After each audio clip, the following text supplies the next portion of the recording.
Kasus dugaan penganiayaan yang dilakukan oknum kepala sekolah terhadap seorang siswanya di Kelungkung terus berlanjut. Proses mediasi pun dilakukan namun akhirnya berjalan buntu lantaran pihak orang tua korban tetap bersikeras menempuh jalur hukum. Rombongan SMA Pariwisata Saraswati mendatangi rumah Niko Mang Putri yang berada di Desa Tojan, Kelungkung untuk melakukan mediasi. Kedatangan rombongan yang diwakili kepala sekolah dan sejumlah guru ini untuk mengklarifikasi terkait dugaan penganiayaan yang menimpa salah seorang siswanya.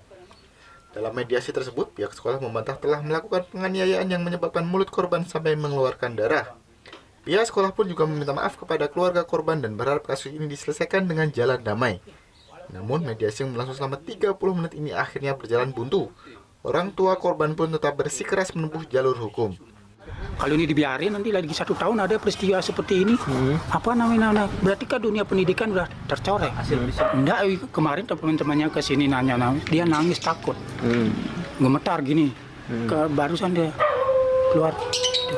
Saya kan orang bodoh gini, saya nggak tahu apa-apa nih, semuanya saya perlindungan minta pada kepolisian. Gitu loh. Dia tetap serahkan ke kepolisian ya kasusnya. Mediasi ini pun sempat disaksikan oleh perwakilan desa setempat.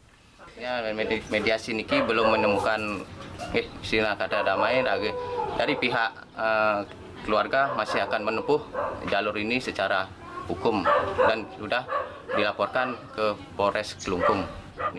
Sejak diduga mengalami penganiayaan pada Kamis kemarin, korban Niko Mang Putri masih trauma dan mengurung diri di dalam kamar. Kadek Martana melaporkan untuk NET.